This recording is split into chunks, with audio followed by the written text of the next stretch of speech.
السلام عليكم ورحمة الله وبركاته. أهلا وسهلا. aad baa idin salaamaya walaalayaal dhammaantiin kula wanaagsan kusoo dhawaada xalqadeena aqoon doone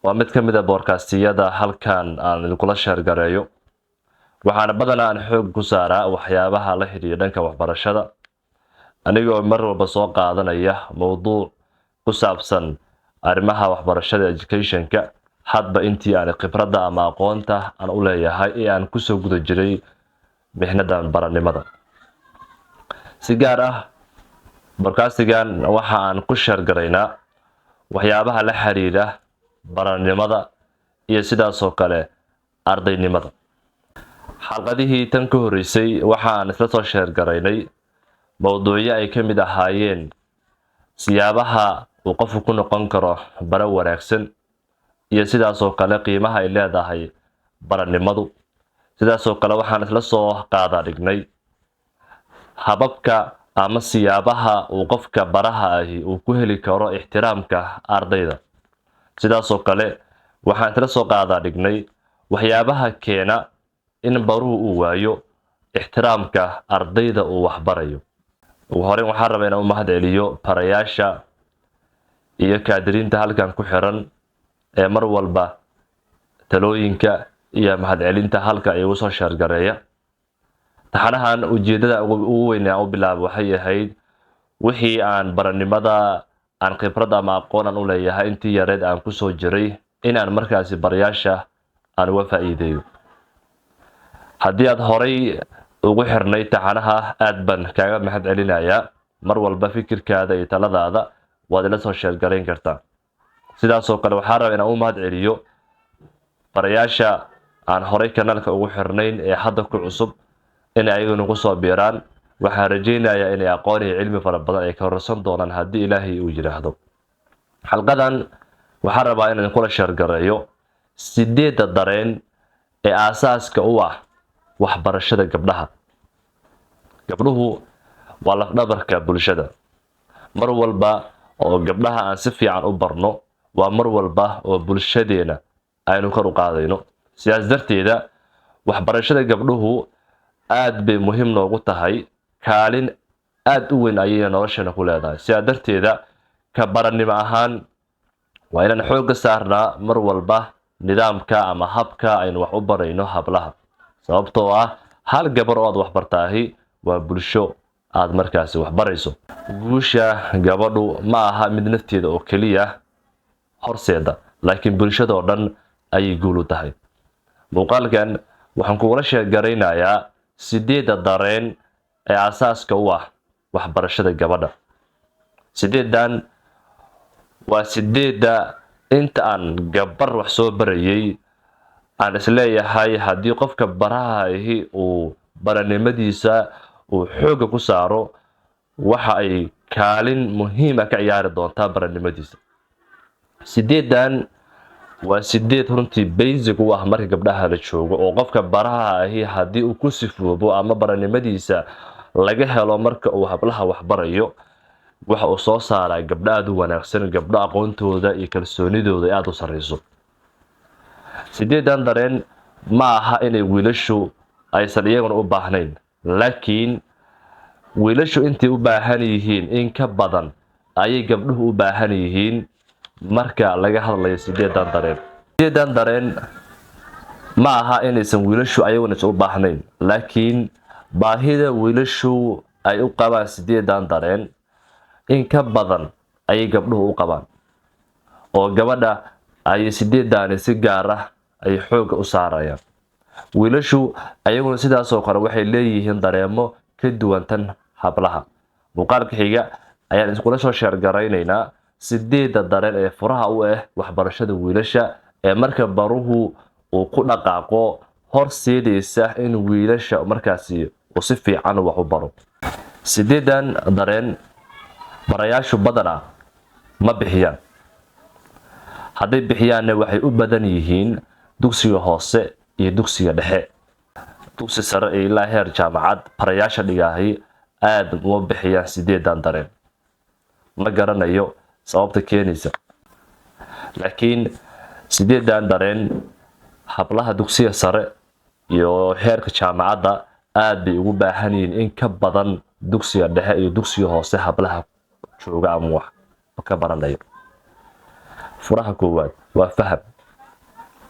gabadha marka wax la barayo waxa ugu muhiimsan ee la rabo in baruhu uu wax ku baraayo waa in mar walba gabadha xaaladeeda uu fahmo. habluhu sida wiilasha kale ma aha, isbedelkooda ayaa badan. marba waqti gaar ah ayay ku jiraan. mararka qaar diinta ayaa ka fasaxay salaada iyo soonka. saas darteeda gabadha marka wax la barayo waa in baruhu uu mar walba xooga saaraa in uu hab faham ah xaaladeeda ku habboon in markaasi uu wax ku baro. gabadhu markay xaafadda joogto waa hooyo, waa gabar. saas darteeda waxaa laga yaabaa mararka qaar shaqooyin uu baruhu u soo diray in fursad ay u weyso bisababi waajibaadka qoyska ay gudanaysa daraaddeed. subaxdii markii iskuulka tagtane haddii barihii uu wax weydiiyo aysan ka soo shaqeynin kadibna uu ciqaabo kadibna inay jabta kadibna waxbarashada ay nacdo. mararka qaar xaalado nafsi ah ay gabadhu geli kartaa iyadoo galaaska dhex joogta.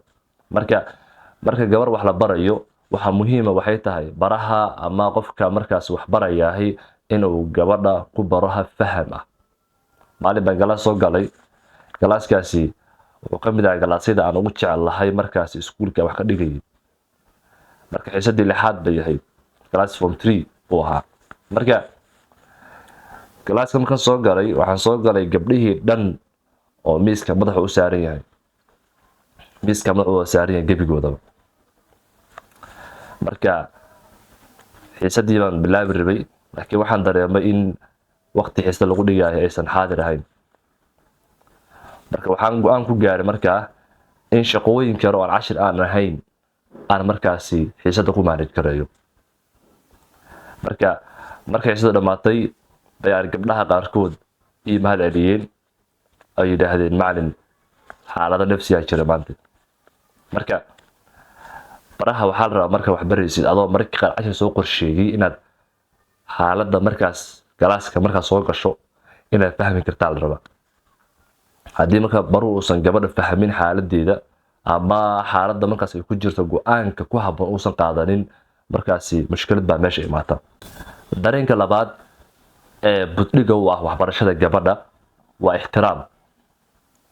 gabadhu baraha ixtiraama aad bay u jecel yihiin. gabadha waxaa la rabaa baruhu markuu wax barayo inaad fikirkeeda ixtiraami karto, inaad caqligeeda ixtiraami karto, inaad aqoonteeda aad ixtiraami karto, waxqabadkeeda iyo waxa galaaska ay ka dhex qabanayso iyo layliyada ay kasoo jawaabayso waa inuu baruhu ixtiraami karaa.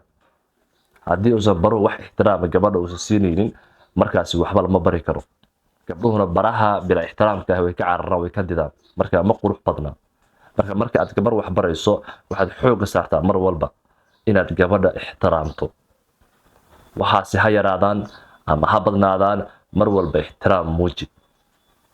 furaha saddexaad ee gabadha baysiga waxbarashadeeda waxay tahay ammaanta. gabadhu markay wax fiican samayso mar walba baruhu hadal wanaagsan ha ku ammaan.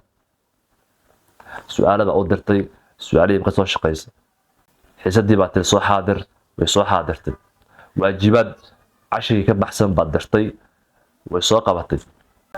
gabadhu marka waxyaabaha ay qabanayso mar walba macalinku ku ammaan. ammaantaasi gabadha way bishaa. yacni dhiirigelin fara badan bay ka qaadaysaa. marka mar walba carabka ammaanta laga helo. ku ammaan fikirkeeda, ku ammaan waxqabadkeeda, ku ammaan hamiga ay waxbarashada u hayso, ku ammaan xaadiritaanka ay xiisada soo xaadirayso, ku ammaan waajibaadka ay gudanayso, ku ammaan akhlaaqdeeda, ku ammaan dabeecadeeda wanaagsan, ku ammaan wax walba wanaag ku ammaan oo ay gabadhu sameynayso. ammaantaasi furaha waxbarashada gabdhaha qayb weyn bay ka qaadataa. laakiin marka waxa uu gabadhu qabato hadduusan baruhu uusan hadal wanaagsan oo ammaan uusan dhehaynin inantii markaasi ma dareemayso in wax fiican qabatay. markaas maanta wax ku ammaanto waxay keenaysaa beri wax kale ay haddana qabato. hami fara badan baa sii gelaya marka. dareenka afaraad ee gabadha waxbarashadeeda furaha waxaa weeyaan naxariista. gabdhuhu way ka nugul yihiin wiilasha marka loo fiiriyo. taas darteeda baruhu mar walba waa inuu naxariis fara badan gabdhaha uu kula macaamila. markaad ulaynayso ama aad iqaabayso, markaad canaananaysid, marka aad aad u sheegaysid, mar walba naxariista ayaa laga weyni baranimadaada. hal erey oo aad tiraahdo ayaa gabadha maanta oo dhan niyaddeeda jebin kara. hal ul aad ku dhifato ayaa laga yaabaa gacanteedu ilaa 5 maalin inay xanuunsato. marka naxariista waa basic marka la joogo baranimada. gabadhu qaladaadka gelayso, waajibaadka ay dayacayso, ficilada yararka ay samaynayso, mar walba naxariis yaa laga weyni. haddii naxariis la'aan aad noqoto, gabdho way ka hadidayaan, waxna markaasi ma baranayaan. furaha shanaad ee waxbarashada gabadha basic ee laga rabo qofka baraha in laga helo waxa weeyaan dhiirigelinta. dhiirigelintu aad bay muhiim u tahay. siyaabo kala duwan ba ardayda loo dhiirigeliyaa. muuqaal dhanba kasoo samayn doona haddii ilaah yidhaahdo. laakiin hadda waxa weeyaan waa qodob dhiirigeli marka gabadha waxaad baraysid. haddii aad dhibca ku dhiirigeli, haddii aad break siinayso ku dhiirigeli, haddii aad shahaado waxbarasho siinayso ku dhiirigeli, haddii aad wax kale oo wanaagsan aad ku dhiirigelinayso ku dhiirigeli. dhiirigelintu gabdhaha waxay u horseedaa in ay waxbarashada jacayl fara badan u sii qaadaan. furihii waxa weeye albaabka ay ku furi lahayd ayuu noqotaa. marka albaabo fara badan oo xirnaa ayay dhiirigelintu furtaa marka uu baruhu gabadha wax barayo uu dhiirigeliyo. marka dhiirigelinta yaa laga weyni inta aad bar tahay. furaha lixaad ee gabadha waxbarashadeeda basic u ah waxa weeyaan daacadnimada. gabadhu baraha marka wax barayo waxaa la rabaa si daacadnimo leh inuu wax u baro. markaas gabadhu si qurux badan wax u baranaysaa. balan baad ka qaadaysaa, balanta waa u oofi. cashir baad u sharxaysaa, cashiga sida ugu qurux badan u sharax. su-aalay fahmi weysay, way ku timaaday, way ku weydiisay, waxay ku tiri macna su-aasha iga jawaab, si daacadnimo leh uga jawaab. baraha daacadda ah, ardayda daacadda u ah, arday wuxuu soo saaraa aad u wanaagsan. taas darteeda gabadhu markay aragto inaad si daacada wax u barayso, way ku hoggaansamaysaa, way kaa dambaynaysaa, way ku ixtiraamaysaa, way ku qadarinaysaa, waxbay kaa baranaysaa. laakiin baraha bilaa daacadda ah oo aan shaqadiisa daacadda u ahayn, ee aan wax dheeri ah xataa xiisadiisa aan ku kordhi karin, markaas habluhu waxba kama bartaan. marka haddaad rabto in markaad bara tahay baranimadaada ay guulaysato, gabadha si gaar ah markaa wax baraysid daacadnimaha laga helo. furaha toddobaad ee gabadha waxbarashadeeda basic waxa weeyaan waa dhageysiga. gabdhuhu maskaxda marka la qaybinayo, mar baan kasoo hadli doonaa, qaybta midig bay aad u isticmaalaan, ragguna qaybta bidix bay aad u isticmaalaan. qaybta midig maskaxda maxay qabataa? qaybta hadalka iyo language-ka qaabilsan waa. qaybta midixna waa qaybta fikirka qaabilsan weeyaan. marka hablaha hadalka ku badan, qolada psychology-gu maxay yiraahdaan? gabadhu marka ay hadlayso waxaa la yiraahdaa 24 saacadoodba 26,000 oo eray bay ku hadashaa, halka wiilku uu ku hadlo 12,000 ilaa 13,000 oo eray. marka gabadha hadalka ku badan, gabadhu inay hadlaan bay jecel yihiin. markay hadlayaan gabadhu ma aha xumaanka ma aha, laakiin way ku nafisaan. marka maadaama ay hadalkoodu badan yahay oo nafis ay ka qaadayaan hadalkaas faraha badan, isku day inaad noqoto bara wax dhageysta. gabadhu waxbay kuu sheegaysaa, way kuu yeeraysaa, waxbay kuu sharxaysaa, waxbay ku fahamsiinaysaa, ama waxbay kaa codsanaysaa. laakiin markay kaa codsanayso hadalkeeda badan, dhageyso, dhegta u raarici, waa jaanis ay ku hadasho si. taas darteeda dhageysigu aad buu muhiim u yahay. haddaadan gabadha dhageysan karin waxba ma bari kartid. furaha sideedaad ee gabadha waxbarashadeeda basic u ah waa deganaanta. gabdhaha marka wax la barayo, baraha degan aad bay gabdho wax uga bartaan. baraha laakiin kulkulul, dabeecadiisu ka kan tahay, xanaaqiisu badan yahay, gabdhuhu way ka didaan, waxba kama bartaan. baraha degan marka uu galaaska ku soo socdo oo xiisada uu leeyahay, gabdhaha ama ardayda galaaska joogtaahi aad bay ugu riyaaqayaan baraha noocaas ah. macnaha waxbarashadiisa deganaan buu wax ku baraa, marka aad bay u jecel yihiin. halka bare kale marka uu xiisada soo galayo ay gabdhaha yani ay yara xumaanayaan sidii in waraaba soo socdo kale. marka basiga waxbarashada gabdhaha marka la joogo deganaanta muhiim weeya. barahu inuusan noqon bara xanaaq badan, baro kakan, bara kulkulul, bara dabeecadiisu ay aad u adag tahay ma wanaagsana. baraha noocaas inay habluhu way ka didaan, wax ma ka bartaan, ma jeclaystaan, xiisadiisani ma jeclaystaan sidaas oo kale. marka aad bara tahay waa inay noqotaa qof aad u degan. xaalad walba oo aad gashid waa inay noqotaa qof degan, waa inay noqotaa. 8daas fure waa 8da fure saaxiibayaal ee basiga u ah waxbarashada gabadha. mar walba oo baraha 8dan fure uu baranimadiisa uu ku apply gareeyo ama uu ku dabaqo, waxay kor u qaadaa in barahaasi uu soo saaro hablo waxbarashadoodu aad u wanaagsan yihiin. waxaan ku rajaynayaa inaan wax badan ka faa'iiday.